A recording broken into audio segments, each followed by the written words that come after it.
నాకు కొందరు ఫ్రెండ్స్ చెప్పారు, హత్య అనే సినిమా వచ్చింది చూడు ప్రదీప్ అని చెప్పేసి. ఆ సినిమా ఒక మర్డర్ నేపథ్యంలో తీసిన సినిమా.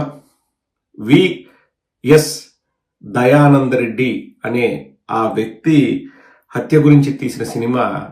దాని పేరు కూడా హత్య. అండ్ ఆ సినిమా నేపథ్యం మనం అంటే ఒక 5 నిమిషాలు చూస్తేనే మనకు తెలిసిపోతుంది.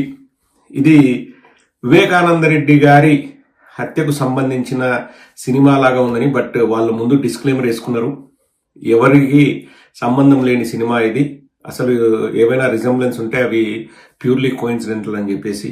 బట్ సినిమా వాళ్ళు ప్రతిసారి అట్లే రాసుకుంటారు. నేను చూశాను, సినిమా మొత్తం చూశాను.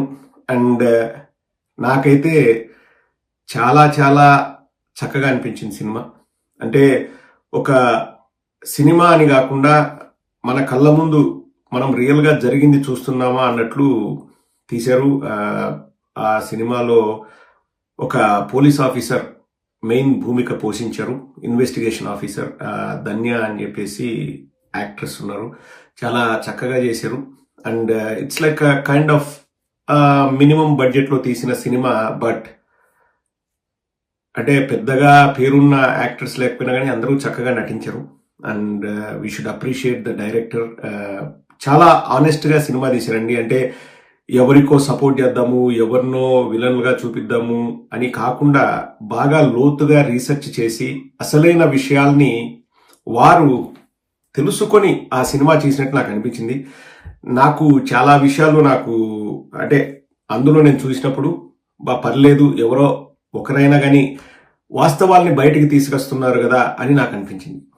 చాలా చాలా చక్కగా జరిగిన ఇన్సిడెంట్ని ఎక్కడ డీవియేట్ కాకుండా, ఎక్కడ సినిమాటిక్ లిబర్టీ తీసుకోకుండా ఒక ఆనెస్ట్ అటెంప్ట్ చేశారు. అందులోనూ డైరెక్టర్ ఒక మహిళ. We should appreciate her. And చాలా చాలా చక్కగా తీసింది. ఆమె ఇంతకు ముందు కూడా ఒక సినిమా తీసిందంట. సినిమా పేరు మద, MADHA, మద అని ఒక సినిమా తీశారంట. ఇది ఆవిడ 2వ సినిమా. అండ్ నాకు తెలిసి ఎక్కడ కూడా అంటే నేను వీళ్ళకి సపోర్ట్ చేస్తాను, వాళ్ళకి సపోర్ట్ చేస్తాను అని అనుకుని తీసిన సినిమా కాదు, వాస్తవాల్ని ప్రజలకు చెప్దాం అనుకుని తీశారు. అండ్ ఇతివృత్తం అంతా కూడా ఆ హత్య చుట్టే ఉంటుంది ఆ సినిమాలో. కానీ ఇంటర్వెల్ ఏముంటుందా అని నేను అనుకున్నాను. ఇంటర్వెల్ వద్ద మాత్రం ఒక సస్పెన్స్ ని రివీల్ చేసే విధానం చాలా నచ్చింది నాకు. అఫ్ కోర్స్ అక్కడక్కడ సినిమాటిక్ లిబర్టీస్ అనేవి తీసుకోవాలి, కానీ ఇంటర్వెల్ ముందు రివీల్ చేసిన సీన్ అయితే నాకు ఓహో, అంటే మామూలుగా ఇప్పుడు మనం పెద్ద పెద్ద సినిమాల్లో ఇంటర్వెల్ బ్యాంగ్ అని చెప్పేసి ఏదో సస్పెన్స్ రివీల్ చేస్తాం అట్లుంటుంది కదా, ఆ టైప్లోనే బాగా ప్లాన్ చేసి డైరెక్టర్ ఆ ఇంటర్వెల్ రివీలింగ్ చేసే విషయం అయితే చాలా ఇంట్రెస్టింగ్ ఉంటుంది. ప్రతి ఒక్కరూ చూడండి, తప్పకుండా చూడండి. అండ్ సెకండ్ హాఫ్ మొత్తం ఆ క్యారెక్టర్ చుట్టే ఆల్మోస్ట్ సినిమా నడుస్తుంది. అంటే ఆ క్యారెక్టర్ని బేస్ చేసుకొని ఎందుకు హత్య జరిగిండొచ్చు, ఎవరు చేసి ఉండొచ్చు, రాజకీయ కారణాల, లేకపోతే ఆస్తి తగాదాల, లేకపోతే ఇంకొకట అన్నది ఆనెస్ట్గా చెప్పే ప్రయత్నం చేశారు ఆ దర్శకురాలు శ్రీవిద్య బసవ. తప్పకుండా చూడండి. అండ్ క్లైమాక్స్ కూడా చాలా బాగుంటుంది. ఒక ఆఫీసర్, ఆ లేడీ ఆఫీసర్ ఇన్వెస్టిగేషన్ చేసి సిబిఐకి, అందులో సిడిఐ అంటారు బట్ ఐ థింక్ సిబిఐకి ఆ కేసు అప్పగించే ముందు వారు ఏం కంక్లూజన్కి వచ్చారు, వారు ఆ దర్యాప్తులో ఏం తెలుసుకున్నారన్నది కూడా చాలా చక్కగా చెప్పారు. అండ్ నాకు తెలిసి అండి, అంటే నాకున్న ఇన్ఫర్మేషన్ ప్రకారం అందులో అన్ని వాస్తవాలే ఉన్నాయి ఆ సినిమాలో. ఎక్కడ కూడా డీవియేషన్ వెళ్ళి ఇది చేస్తే, ఎగ్జాంపుల్ చెప్తున్నాను, వైఎస్ఆర్ కాంగ్రెస్ పార్టీ వాళ్ళకి లాభం అవుతుంది, ఇది చేస్తే టీడీపీ వాళ్ళకి లాభం అవుతుంది, ఇది చేస్తే జగన్మోహన్ రెడ్డి గారికి లాభం అవుతుంది, అలా తీస్తే చంద్రబాబుకు లాభం అవుతుంది అని ఆలోచించకుండా బాగా రీసెర్చ్ చేసి వాళ్ళు ఇన్ఫర్మేషన్ అంతా తీసుకొని చేసినట్లున్నారు ఆ సినిమాని. ఒక చక్కటి ఉదాహరణ చెప్తానండి. ఇంతకుముందు నేను ఎప్పుడు కూడా వివేకానంద రెడ్డి గారి పైన నేను చాలా వీడియోస్ చేశాను, అవినాష్ రెడ్డి గారి పైన వీడియోస్ చేశాను, కానీ ఎక్కడ ఎవరికి ఒక చెప్పని ఒక విషయం కూడా చెప్తాను మీకు. అందులో ఏవో వజ్రాలు అమ్మి పెడతానని చెప్పేసి గుప్త నిధులు ఉన్నాయని చెప్పేసి కొన్ని సీన్స్ ఉంటాయి ఆ సినిమాలో. చూడండి, మీకు బాగా ఇంట్రెస్టింగ్ అనిపిస్తుంది. అది 100% అది రైట్. అంటే పాపం అప్పులు చేసి ఇబ్బందుల్లో ఉన్న వివేకానంద రెడ్డి ఎంతగా చివరి క్షణాల్లో డబ్బుల కోసం ఇబ్బంది పడ్డాడంటే, ఎవరైనా ఏదైనా చెప్పేసి అక్కడ బెంగళూరులో సెటిల్మెంట్ ఉందంట, మనం చేస్తే డబ్బులు వస్తాయంటే అక్కడికి వెళ్ళేవాడంట. ఎక్కడో గుప్త నిధులు ఉన్నాయి అంటే వాళ్ళతో పాటు అక్కడికి వెళ్ళేవాడంట. ఒక విషయం మీరు కూడా నమ్మరండి, ఇప్పుడు నేను చెప్తే, నాకు అత్యంత అత్యంత విశ్వసనీయ వర్గాల నుంచి, చాలా చాలా పెద్దవాళ్ళ దగ్గర నుంచి వచ్చిన నాకు సమాచారం, నేను పేర్లు రివీల్ చేయలేను. ఒకసారి ట్రైన్లో ఏదో బంగారమో లేకపోతే డబ్బులో ఒక కంటైనర్లో వెళ్తున్నాయని చెప్పేసి ఆ ట్రైన్ని కూడా దొంగతనం చేద్దామని చెప్తే ఒక 2 సుమోలు ఒక లారీ కూడా తీసుకెళ్లి పులివెందుల నుంచి ముద్దునూరు స్టేషన్ దాకా కూడా వెళ్ళి అక్కడ కుదరక వెనక్కి వచ్చారు అని కూడా నాకు కొందరు చెప్పారు. నేను ఎందుకంటే పేర్లు చెప్పలేను అని, అలా కూడా జరిగాయి అని కూడా నా చెవిన పడ్డాయి. ఇప్పుడు మనం ఆధారాలు తీసుకురాబట్టి ఎక్కడి నుంచి తీసుకొస్తాం కానీ, బట్ ఇలాంటి డబ్బుల కోసం కూడా చివరి క్షణాల్లో వివేకానంద రెడ్డి గారు వారు పాపం ఇబ్బంది పడుతూ అన్ని ఆప్షన్స్ కోసం వెతుకుతున్నారన్న మాట మాత్రం వాస్తవం. పవర్ ఆఫ్ అటార్నీ అంటే అతనికి చెక్ పవర్ కూడా తీసేసి మొత్తం అన్ని కూడా వారి అల్లుడు కూతురు వాళ్ళు ఇబ్బంది పెట్టారన్నది ఇంకా చాలా చోట్ల మనం కూడా అవన్నీ ఇంతకుముందు చెప్పుకున్నాం, చూసాం.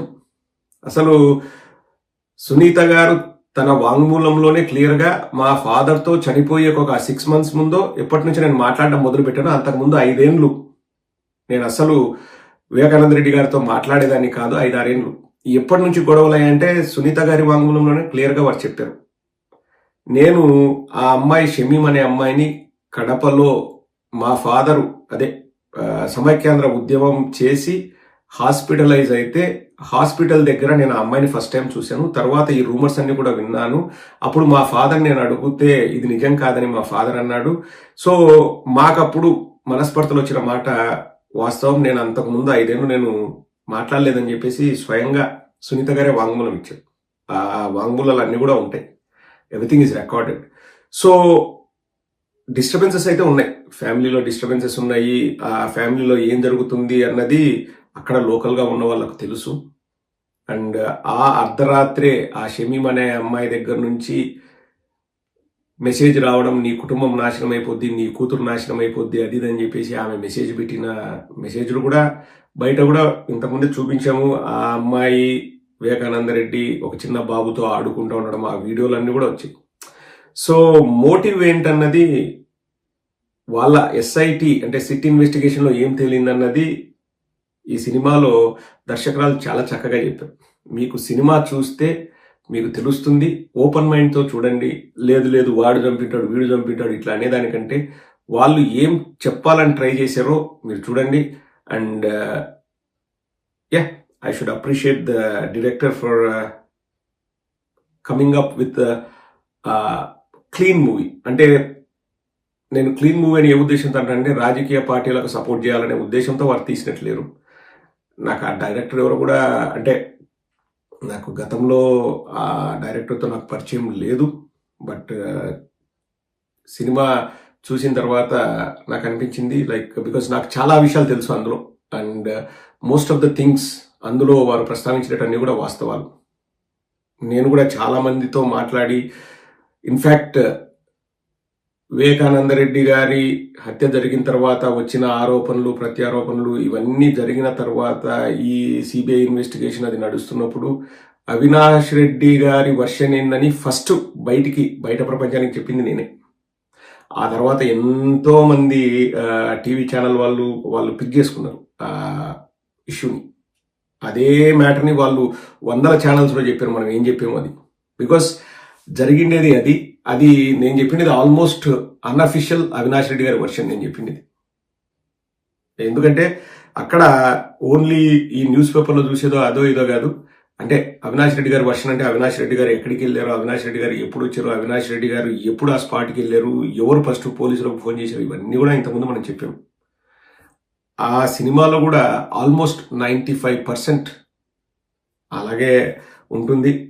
చెప్పాను కదండి, వాళ్ళ రీసెర్చ్ వాళ్ళు చేసుకున్నట్లున్నారు. But it's a very very good movie. Hatya అని అమెజాన్ ప్రైమ్లో ఉంది. ప్రతి ఒక్కరూ వాచ్ చేయండి. ఒక క్లియర్ కట్ ఐడియా వస్తుంది మీకు ఏం జరిగింది ఆ హత్య అనే సినిమాలో. ఇతివృత్తం బాగుంది అండ్ వెరీ క్లీన్గా ఉంది. చూడండి, ప్రతి ఒక్కరు చూడండి.